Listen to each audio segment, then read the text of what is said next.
welcome to the Therapist Thrival Guide. My name is Miranda Barker. I'm a licensed clinical social worker, and I am here with my co-host, Dr. Lucas Volini. Hello. And we have a special episode for you today because we have our CEO, Erin Pash, LMFT. Erin Pash, founder, CEO. Of Ellie Mental Health. You're my best friend. I'm your good friend. Yes, correct. So, Erin, what are we talking about today? Well, I think the idea was just talking about a little bit about how we even got here. Like Oh, sitting yeah. in a podcast studio and having an audience of people who even care about what we like to talk about or think about. And just, the philosophies that guide Ellie Mental Health. Yeah. So if you're a listener of this podcast, you know that we talk about Ellie in every podcast. We mention it. We have a blurb at the end where we kind of go through it. But a lot of people maybe don't know exactly who Ellie is, what Ellie is, and... Yeah, and what we're becoming. And there's Oh, a yeah. good reason for that, because what Ellie is right now is nothing that it was 2 years ago. A lot of the essence, and kind of culture and values, those have sustained, but the form we take is so dynamic, and what we're doing doesn't follow a template of anything else that's ever been done before. And so it can be difficult for folks to make sense of it, because there is no reference. But we are at a place with franchising and national growth where I feel like we have a really good sense of who we are, what we're doing, how we got here. And in a lot of ways, this is kind of the first opportunity for Erin to come in and announce that and kind of get that dialogue and narrative out there for the world. Yeah, and I do it all the time with people in business or franchising or, people are constantly asking me to present on this company, but never to a therapist audience, never to people so they can understand, my why. Mm-hmm. Right. And I think early on at Ellie, so I'll just kind of put it out there. Like I'm a licensed marriage and family therapist. That's me. I am a therapist who decided, hey, I don't want to work for a big agency. I don't want to work for a private practice. I don't want to work for the government. I don't want to work for a nonprofit. So I'm going to have to do it myself. And so opening Ellie's doors 7.5 years ago was on this premise of we just want an awesome place to work. And I say we because at the time I had a co-founder who was at LICSW, is in LICSW. And we just wanted to take all of our collective experience working in these different environments and create something new. Not replicate, but truly like create a new path. And that's what we did. And the key differentiators of Ellie have remained, and like to your point, the goal of Ellie Family Services at the time, now rebranded as Ellie Mental Health, was that we could be the best place to work, right? Have this hybrid private practice / big agency where people could have creativity and culture and like the compensation that they want and the passion for the types of clients they work with, mixed with some security and some safety. I'm getting a paycheck every 2 weeks and somebody to help me navigate insurance companies, and lots of support, like by way of supervision or case consult or just, problem solving, barriers to how to get clients in. And that was the first and foremost thing. And that is still what we do today. The second thing was like make common sense for healthcare. I don't know about you guys, like you guys use healthcare, right? Yeah. Like it sucks. I was actually, a lot of people don't know this, but like everyone has the trauma thing that happened to them at some point in their life, maybe as an adult, as a kid. And I got really, really sick when I was 12. Like think about what you're doing when you're 12. Like I was a 6th grader, like super awkward. And I got meningitis. And I'm sure all of you guys have heard about this illness. They talk about college students getting it and a lot of people die from it. And I got meningitis and I was sick and in and out of the hospital for like 12 weeks. Like, oh my gosh. Not in school. And I don't even think about it, right? The same way we just kind of like shove our things away. But after that, I got some pretty chronic health issues that came out of the woodwork. Like when your immune system takes that kind of a hit, we've all talked about autoimmune and whatever. So I've been like a heavy utilizer of the healthcare system, and it has made me cry some days, just from bad customer service to shit that just straight up doesn't make sense. And so when we had a chance to open our own healthcare company, the second goal was we need to have common sense healthcare. Like we need to meet clients where they're at. We need to answer the phone. We need to find ways to match people with their therapists, and we need to break down some of these like access barriers. And that was the second key differentiator, which we still do today. The third was being kind of wide-eyed and bushy-tailed and like fresh out of grad school, knowing that we needed to destigmatize mental health meant that we were going to have a brand that screamed, this is okay. And so my whole life, I had wanted to be an artist. I thought of myself as a right-brained person, but I was never the best painter, never the best singer, never the best at the piano, never the best in art class. And it wasn't until I got my own house as an adult that I realized that it's design. It's not the outcome. It's the pulling all the things together. And so that was something that I was just really passionate about, was creating a brand that we could be sarcastic with. We could infuse humor. We could let people know, hey, might be a shirt for a mental health care company, but I still want to rock it because I just love the message. And so our three key differentiators at Ellie are caring about the employment experience for therapists and everybody else. I mean, we have a lot of operations people now. We care a lot about them too. Making sure we have common sense practices for the client and that we're doing everything we can to work on behalf of them, and making sure we have a brand that just destigmatizes the crap out of healthcare. And it's actually funny too, a lot of people don't know this, but we were Ellie Family Services, and not because we wanted to be.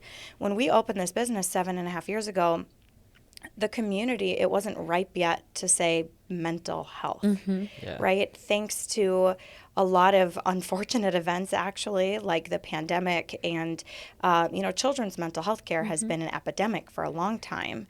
It sped up the growth. And so when we had decided to rebrand, it was kind of like, oh, finally, we don't need to hide behind family services. And we don't have to think that the word behavioral health or mental health is too obtuse or unrelatable.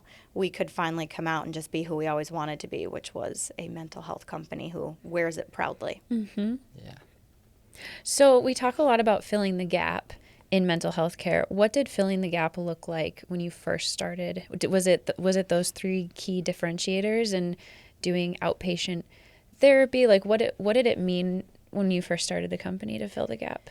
Yeah, so we applied fill the gap to all of those three key differentiators, right? And for us, what it meant was like doing the stuff. So there were two of us. We had one employee at the time. And so we were just kind of practicing these values and living them as we were going in the community. Obviously, Kyle and I were very well networked. We had worked and lived in the community our entire life, which was a huge sticking point because of trust. Like people 7.5 years ago, like again, it's so hard to talk about mental health now versus then, but and it's not like it was archaic, but it was still a very underdeveloped part of healthcare. And we knew that we had to have trust in the community for people to trust us as a new business, to trust us with their secrets, to trust us as providers, to trust us as referral partners. And so we were just kind of doing all of it.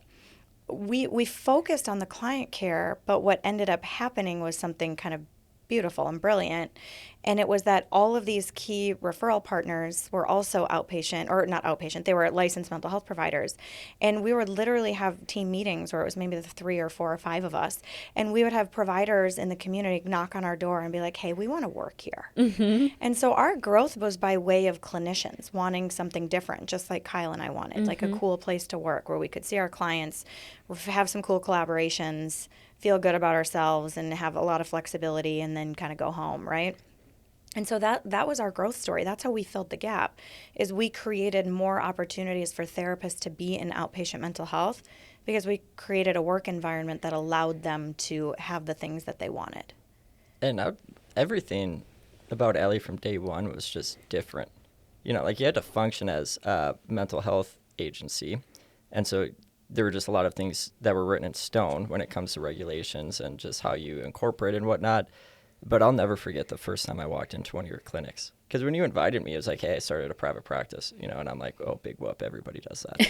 Right. Yeah. And so but when I went and I showed up, I mean, I was stunned. It was unlike anything I'd ever seen before. Like it was, I still tell people to this day, it was like the intersection of Pottery Barn meets outer space.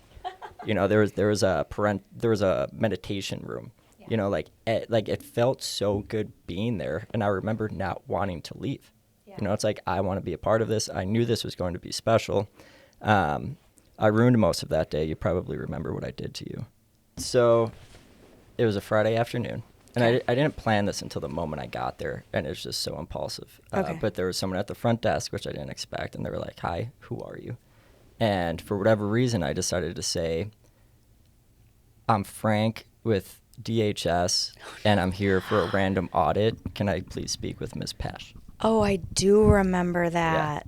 And Oh, like you asshole. yeah, I hated you. and like when I saw how nervous she got, and then she went back, and it was like minutes before you came. The whole time I was like, why did I do that? Oh no. Why did I, like, what a horrible, awful thing to do. And then you turned the corner and saw me, and for whatever reason still let me stay and Yeah. come in and to catch up with me. Yeah. But I fell in love with Ellie immediately because I just walking into your clinic, like, it really gave me a lot of faith and hope that you and Kyle, like, were truly going to do something differently. Everyone always talks about doing something different, but it was just immediately embodied. And from that point, I was doing my thing in higher education, but I was sending all my students here. I was sending everybody, it was like, go No work at wonder Ellie. It's everyone knows different. who you It's are growing. here. Yeah. Yeah. So when I started working here, I just kind of showed up and I was like, hey, everybody, And I then, work here now. And then you would introduce me to people, and they would be like, "Oh yeah, he's my old professor." Yeah. Okay. Yeah, pretty much. And, so I would say the biggest turning point with Ellie as of late was the choice to go national, Yep. was to move beyond Minnesota. And there's a lot to dig into there and dissect, because within the industry, there's a lot of different opinions around big companies or corporations, Yep. or like this massive, large growth. And being on the inside of this, it's easy for me to say all the ways in which Ellie's different and we're doing it differently. But I think, a good place to start is to just help people wrap their heads around the difference between a corporate model and what you decided to go with, which was franchising. Because franchising in mental health, I mean, when you first told me about franchising, again, I was like, Can I get a side of fries with that? yeah, it's like Ellie's not fast food. Yep. But then within 30 seconds, I was like, oh my gosh, this is brilliant. And so, like, what's franchising? How is it different? And why did you go that route?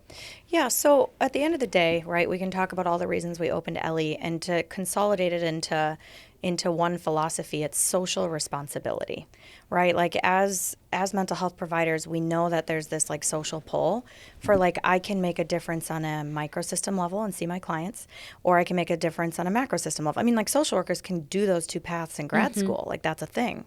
And so it comes down to social responsibility, and the two differences I'll explain also come down to social responsibility.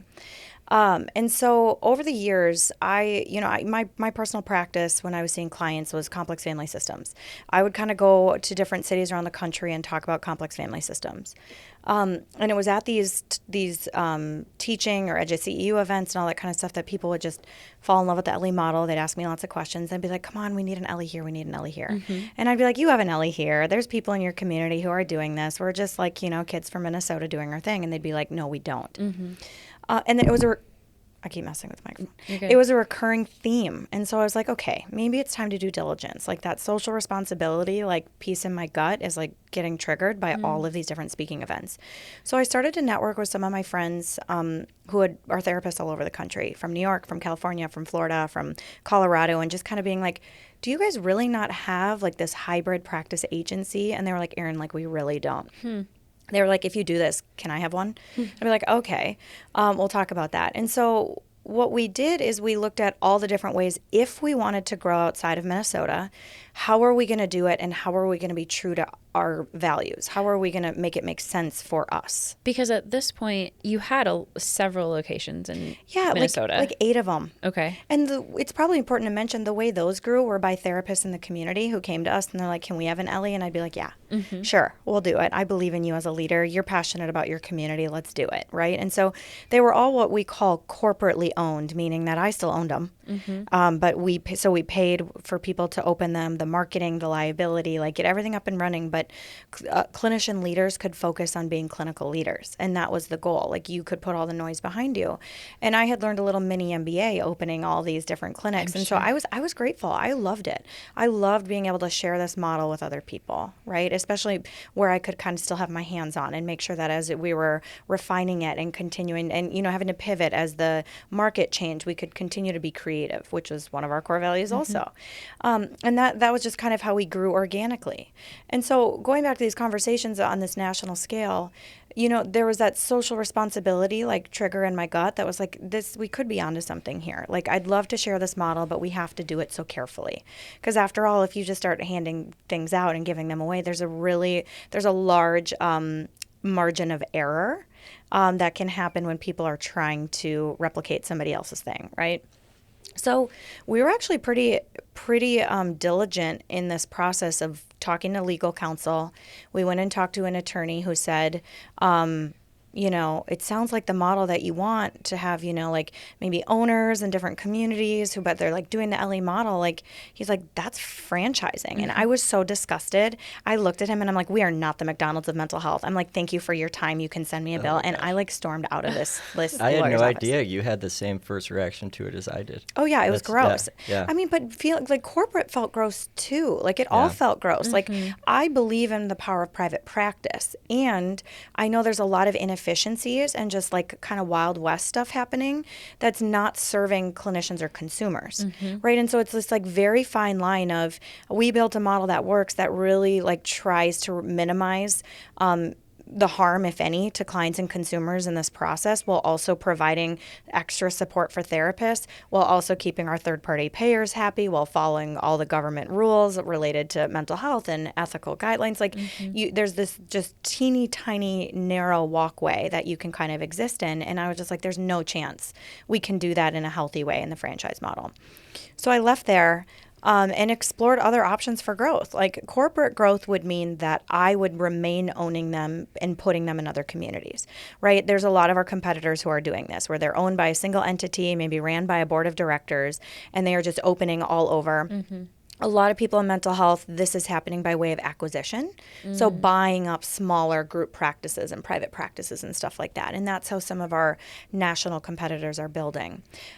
After going down that path, we found investors who wanted to support that growth for us, but something felt off. And so Kyle and I did what like most good Minnesota kids would do, and we decided we were going to go spend the day in the woods, which I feel like I have to be clear, I'm a nature admirer, not a nature immerser. So it was like a tough day for me. I like sat on a wood log for 6 hours. But it was super healthy. And I always say, kind of joke and say, we emerge from the woods with this idea that we don't really care which model we grow in, but as long as we do these three things that we believe contributed to our success, these things will be successful. And it's like, I keep like, the rule of threes, but like truly it feels like, we have our three key differentiators. These are like our key like characteristics of success. So number one, being, again, young mental health professionals, is just like passion for mental health, like eat, live, breathe, sleep.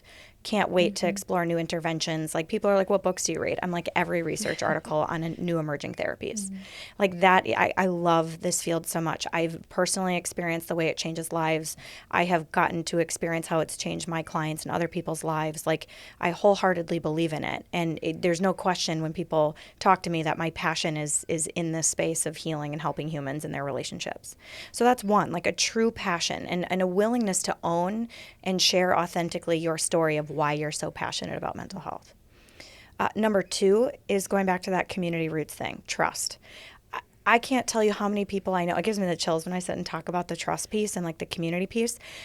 As much as I complain about the Minnesota winters, like I'm from here. This is the community. Like we grew so fast and so successfully because I walk the walk, I talk the talk. I know what teams are playing at the Friday night lights. Like this is my community. And people need to trust those people in their community. And that's been a huge part of how we've been able to succeed in our growth in such a short period of time. The last thing is entrepreneurial spirit. It's this idea that I want to be a business owner, but it's not I just want, like I'll fight for it, right? Like spirit is more than just like reading a book or having skills. I can't even tell you how many times we've made catastrophic mistakes. Like early on in the business when we had no money and Kyle and I were like contributing our paychecks to keep the doors open, like falling flat on our face and double paying our employees.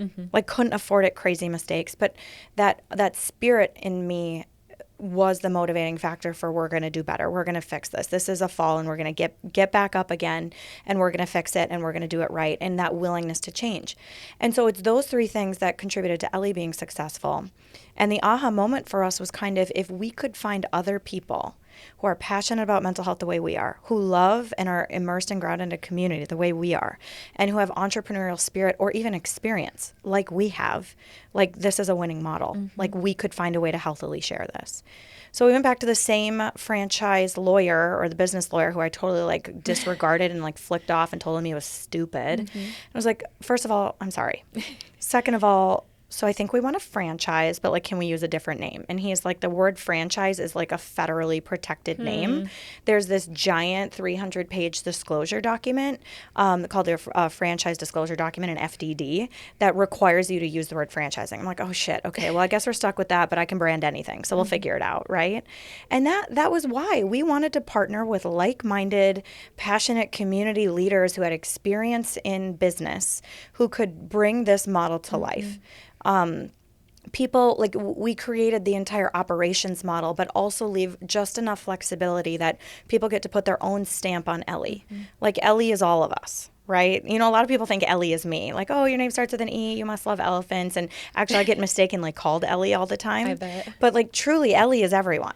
Like your own spin on it. Like how mental health matters to you in your community. And I got to tell you, like, you know, I've been doing this for 8 years. I didn't start with a business plan. I started with a passion, right? There's two ways to business: a business plan, and I'm a business person, and I'm going to fail a bunch of times until I find one that sticks. And then there's just passionate, driven leaders. Like that's me. I didn't start with a business plan. We just kind of kept adapting, made some right turns, got some great advice, have incredible people on our team. And the thing that consistently amazes me is the people that we have hand selected to be franchise owners at Ellie. It gives me the chills. Like I just I get emotional. You know, like these people are so passionate about bringing mental health to their community because maybe their son was diagnosed with ADHD and they had no help. Maybe their sister took their own life and they've just been desperate to give back and do something different. Maybe they recognize that they need to be an industry leader and that their second life or second stab at business isn't, you know, working in consumer electronics, but needs to be in the people industry because they have so much to give their community. Like it has totally and completely blown my mind. And I think the biggest misconception is that franchising is corporate. When corporate is when one person or one group owns everything, franchising is when everybody owns their own thing. And when I say I believe in the power of private practice, like that's what franchising is. It's like supporting small business owners in their community to invest their time, their energy, their money to make this thing happen and work for them. And that has been, you know, like I don't sit and think about how Ellie's doing or the success, but man, when I sit back and I just think about all these incredible people and what people are doing with this brand that we created, you know, 7.5, 8 years ago across the country, it's like the most out of this world experience. They love their Ellies. Like they love them. their Ellies so much. They're so excited about the brand. And I love just about everything that's played out, especially going the franchising model. But going back to even point number 2, like a lot of Ellie's early success in Minnesota was a direct product of this being you're in Kyle's hometown. It's like you know these people, you know these communities, you're embedded in them, you're immersed in them, they constitute your entire lives. And so it going kind of that corporate model within state where you help people open a location, you know, they can be a clinical leader. And then it was all kind of tied together through, you know, just Ellie throughout the state. What would have been missed if you had gone the corporate model nationally was we don't know the culture of these communities. We don't have personal investment in them. And it would be too much of what works in Minnesota. We have no other route to go than to implement that in every other state. Right. But there's so much cultural variance regionally in this country. And so with franchising, it's people, one, who probably wouldn't have had any other route to bring in mental health into their communities. But they're opening these clinics in the communities that they care about just as much as we care about our communities in Minnesota. And that's what's been so beautiful and special about it is that they do have space to make their Ellie a reflection of the community that it's embedded in. Which is, again, it goes back to trust. Like at the end of the day, we destigmatize mental health care through trust. We hire people because they trust us. Like there's an element of that being built in. I don't know about you, but if you travel to a foreign country, there's always this little, like there's the excitement and then there's this unease of like, I don't know this This isn't familiar to me. And you second guess yourself of like, am I going to the right place? Am I doing the right thing? I don't understand this language. How do I ask for help, right? Like the same is true for every community. And, you know, I always joke, like, philosophically, I care about Katy, Texas, but, like, practically, I don't care about Katy, Texas. I need somebody who loves Katy, Texas to care about Katy, Texas. And that's what I feel like we found in our franchisees. Like, they are truly, like, I call them partners, not just because a lot of them are from Texas, but, like, they are our partners, and they are so, like, either the same level of passion, or I would say even more passionate about bringing mental health to their community than I am, right? Because it's so personal. Yeah. Well, and they're just at the starting point that you were at 7 years ago. Yeah. Like it's brand new to them. Yeah. They're doing it. Yeah. And that's so exciting, you know, when It you're first is. digging in. It is. And it's like there's so many more things to think about than just like, oh, plop, here's an Ellie in this area. Like from like understanding that people need to be able to make a living. Right. And different reimbursement rates in different states. Yeah. And just some of these, like it's so macro system involved that I think people don't even think about that. I mean, I can tell you as a new private practice owner, when Ellie first started, there were just so many things we didn't know. Right there. And it's actually information you can't find. You have to learn. And so I love that we get to teach these people like a fast track to opening these, right? Like one of the things that one of my favorite people have said in the franchising space is a franchising business is for yourself, but not by yourself. Right. And so it's like it's this embodiment of like, this is my business. I get to own this, but I don't have to do it totally and completely alone. And that has been incredible. It's also been good for me because I did develop a model that works and that I love and has to be done right. Right? Like the integrity of Ellie is that every one of us has to operate by the same rules. Right? And so there's variability for sure for all of the individualism and all the communities that need it to be a certain way. But the philosophies, the principles, the operating structure are all the same, so that for when clients go to one Ellie here, one Ellie there, you know, they all feel and look the same, and they're going to get the same high quality service.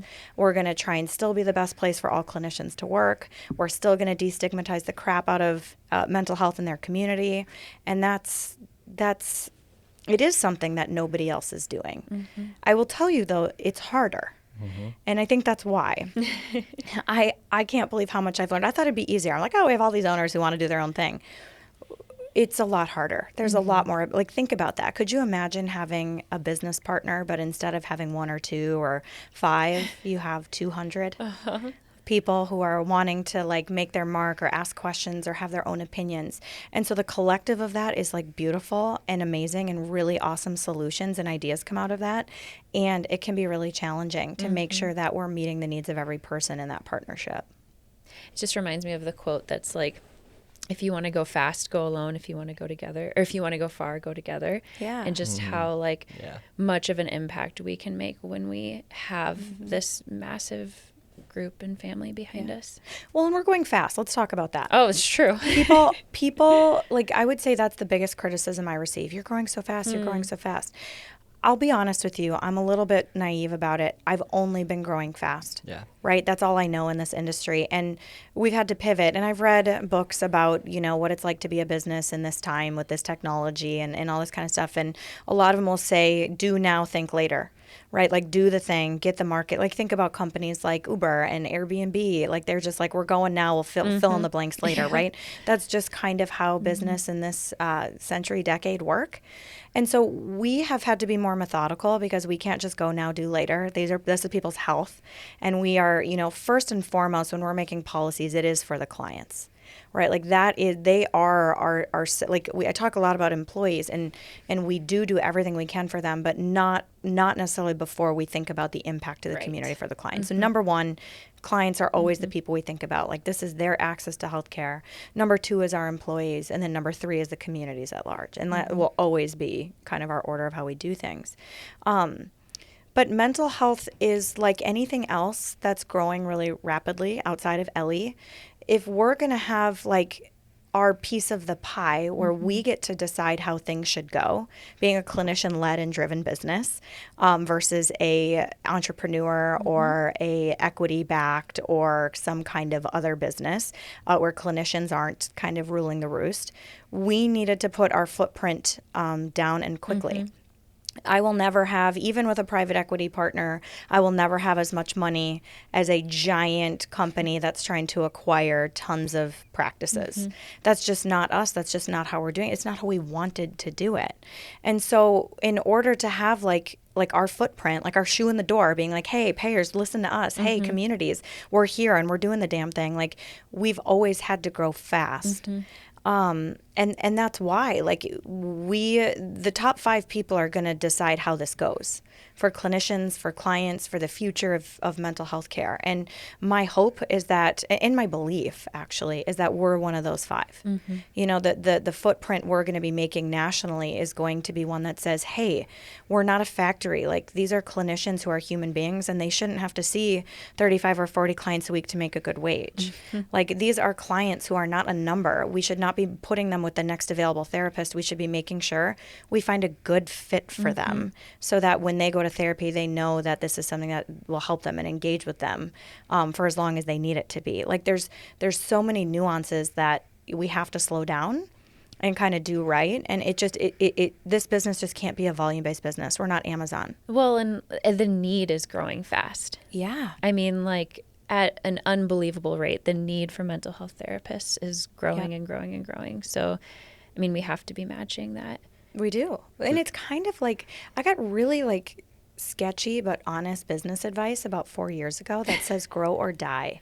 Oh, yeah. And that's common in business. Yeah. Like, it just is. But I had never thought of us as a business then. It was like, I'm just a therapist. This is my group practice. Yes, we have a couple locations. Like, you want a job? You know? Or what specialty can you bring? You know, do you do MDR? And so that resonated with me, though. Like, so many employees would come up to me and they'd be like, please don't sell out. Please don't do this. Please don't do that. Like, please don't become the next big insert name of big box competitor. And I know people feel that way about Ellie now, but it just isn't that way. Like, from the outside, right? It's kind of like you can't judge a book by its cover.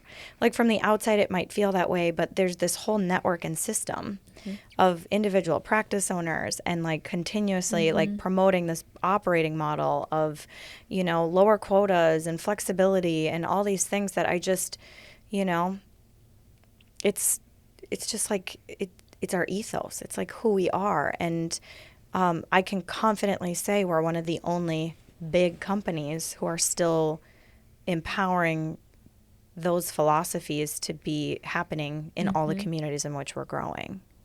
Because a lot of executive leadership here has lived it. You know, we were at the front lines. I met you when you were working at the county, of all places. And, you know, like, when you think about what we're doing, which, again, you can't necessarily see from the outside looking in, is you set a pretty ambitious goal of selling 25 licenses to franchise in the first year of franchising. Wow, what a big goal, Erin. Because nobody had done this. There's no way to project it because mental health has never entered into this realm. But what was the number at 12 months exactly? 400 maybe? I think it was like 425. Is that what it was? Yeah, it wasn't quite at 450. Yeah. And that was literally just a product of people having this as an option. You know, people who wanted to take their next business venture, wanted to invest in something. They go to franchise conferences, a lot of them. They see the Taco Bells, the Jersey Mikes, the Jimmy Johns, and then they see Ellie Mental Health, which gave them an opportunity to both pursue their business interests, but also do it in a way that was meaningful. You know, it kind of gave that aspect of altruism to their business pursuits. And so the result of it ultimately is, by the end of this year, there'll be over 250 new clinics open up nationwide that wouldn't have been opened. Well, and every single franchisee that I've talked to has a connection to mental health. Oh, that's part of the vetting. They have to. Absolutely. And so I think that you get that passion automatically then too, because they see the need in their communities and they want it so badly. And exactly what you said. They want it to be meaningful too. Yeah. And And it's not a cookie cutter stamp they're opening it up. It's like they have their hands on this. They have their fingerprints on it. They care about it. They're invested in it. And so the clinicians they hire feel that. The clients who show up at these clinics will feel that.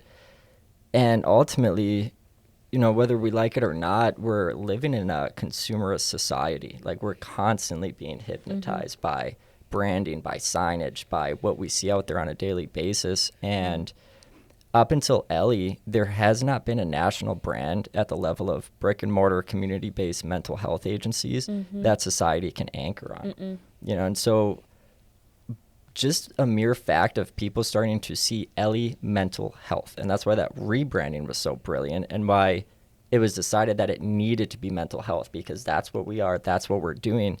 So you start seeing that on your way to Target every day.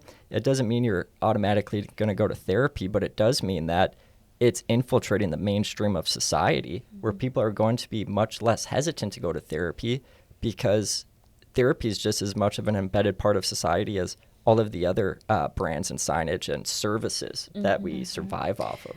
Yeah, I mean, you drive by a Taco Bell and all of a sudden you're like, oh, I'm going to make tacos for dinner. And it's that subconscious. You drive by a sign that just says mental health. Yeah. And my hope is that people spend more time on their mental health. Yeah. Right? Like, it's just, it's so important. Like, whether you're going to therapy or not, the destigmatization and allowing people to access services when they need them is just having the conscious awareness that, hey, I should do something about this. And at the end of the day, like, destigmatizing mental health for me is making people realize that mental health is health, you know, and that's what I feel like the pandemic did for us, is make people realize, like, holy shit, now all of a sudden I'm alone and my mental health is terrible in other ways where I was so busy or just kind of blocking it out that I didn't pay attention. I didn't bring it to a conscious level of, like, this is something I should actively be managing, because otherwise it's going to manage me. Couple other frequently asked questions that I feel like I get about Ellie. How did you come up with the name? Yeah. So it's kind of cute and kitschy, even though I found out from one of my employees who's worked here for, like, since the beginning, that he used to say it was my dead grandma's name. I did not have a grandma named Ellie, even though that's cute. I've heard so many origin stories. I know. Okay, so I was pregnant with my 8-year-old at the time. And at the top of my baby name list, I had boy names and girl names. And the top name on the boy name list was Graham, and the top name on the girl name list was Ellie. And so I had a baby boy named Graham, and so it was decided that this business was my girl baby. We had already had the logo for elephants because of the symbolism related to elephants, kind of across cultures, of being matriarchal, being family-oriented, being strength-based. We talk about the elephant in the room, the elephant in the rider, like, you name it. So it just kind of made sense that we were Ellie. And that's where the name came from. I love it. Well, my second question was going to be why elephants, and you just went ahead and answered that. That's perfect. You're welcome. Were you going to say something? No. Sorry.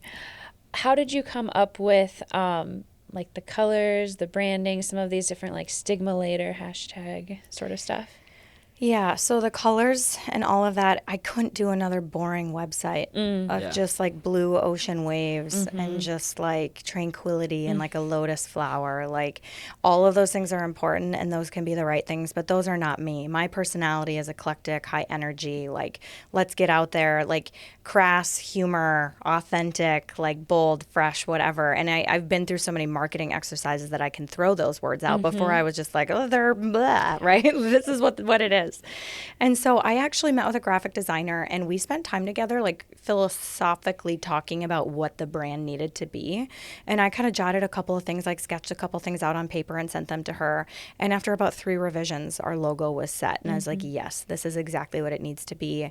All while having a huge, strong commitment to bright colors. Like, let's be the bright colors. Like, let's be loud about mental health. Yeah, be different. You know, it's like breathe life into it. Give mental health some vitality. And, like, one of the guiding philosophies, you know, has always been, again, like, if we want people to start looking at mental health differently, let's make mental health look different. Yeah.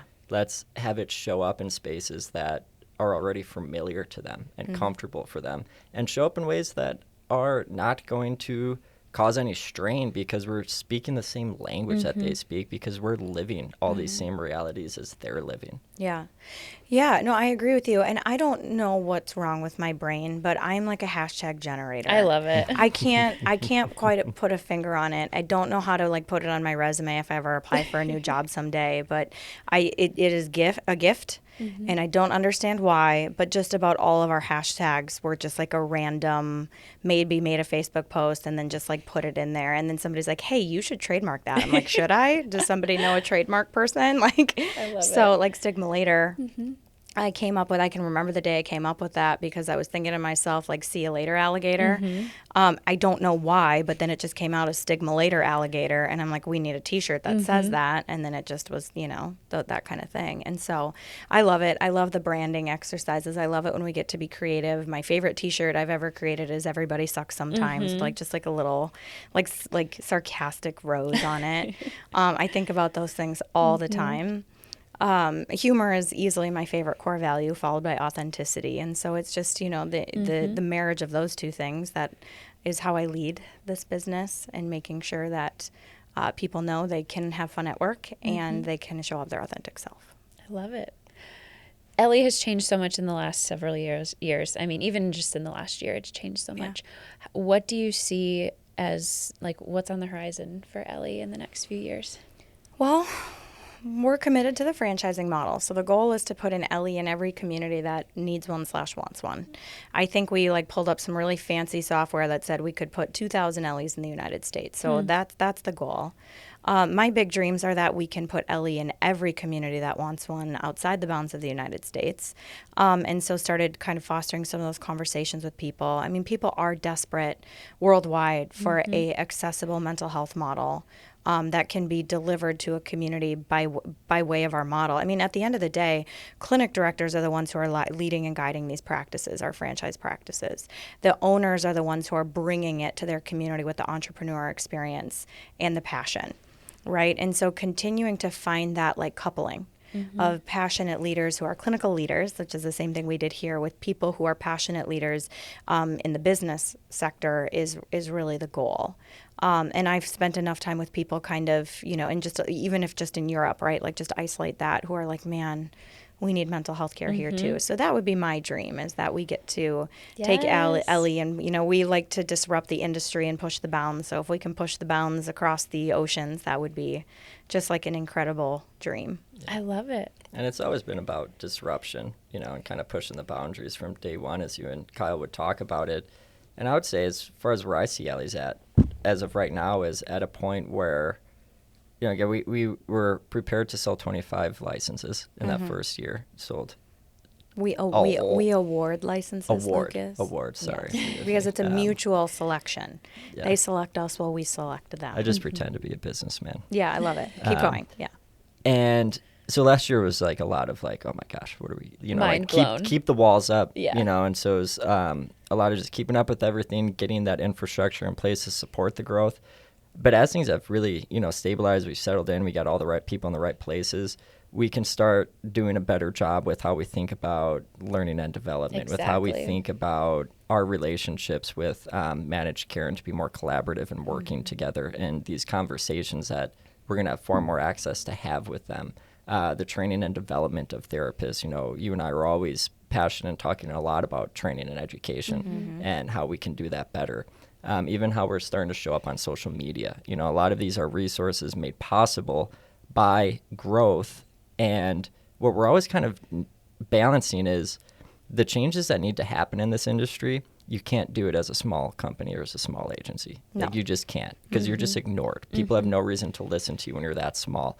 And so you need to scale enough to get people's attention and to start to really enact influence on a large scale. And that's what we're always talking about and digging into and really investing in, is how can we really optimize everything this company is becoming and what it's allowing us to do to see through what I would say are a lot of the goals that I thought I would have to dedicate my entire career to, just to see some minor change in one aspect of improving things. Yeah. And so that's what we're going to be up to. Yeah, and just continuing to smash like access barriers, continuing to incorporate technology to make sense for people, continuing to, push the button or push levers on like in reinventing the way that service delivery happens in mental health, and just I think one of my favorite things is feedback. Like Ellie built itself on this idea that we will not remain stagnant ever, especially if there is areas where we can improve, whether it's soliciting feedback from our employees, from the community at large, from clients, from our franchisees now. Like we want that collaborative feedback because we don't want to ever become conform, right? And that is central, like to our us that we have to, we cannot conform. We have to continue to make changes and disrupt. And so all of those things are also just super duper exciting. Well, thank you for joining on this podcast to talk a little bit more about how Ellie is filling the gap in these major ways and how we're continuing to innovate and continuing to change what mental health care looks like across the country and hopefully across the world someday too. I love it. Any other last thoughts before we go? Do you want to hear one of my first jokes I ever made about mental health? Yes. What do you call a psychologist with colon problems? I don't know. Sigmoid Freud. I like it. No, right? we should. I love it. We should incorporate more like jokes like this in every episode. Make all of our guests come up with jokes to share. It's gonna be a tall order. That's an Erin Pash original. I tell everyone I know. Yeah, I love it. it. When Erin gets rolling on puns, Oh yeah. there's no stopping it. Yeah, you It's don't true. ever want to stop that. Thanks for being here. I loved getting the narrative out there and just sharing what it is that we're doing. And I look forward to continuing to show up and disrupt and just do what we can. Well, awesome. Well, thank you guys for having me on and continuing to do the disrupting with the Thrival Guide. Yeah, thanks for giving us permission to. Oh, yeah, you're welcome. I mean, I don't think I gave permission, but I did give you forgiveness. Yeah, thanks for forgiving me. Yeah, absolutely. Like every day of my life. Okay. Thank you both.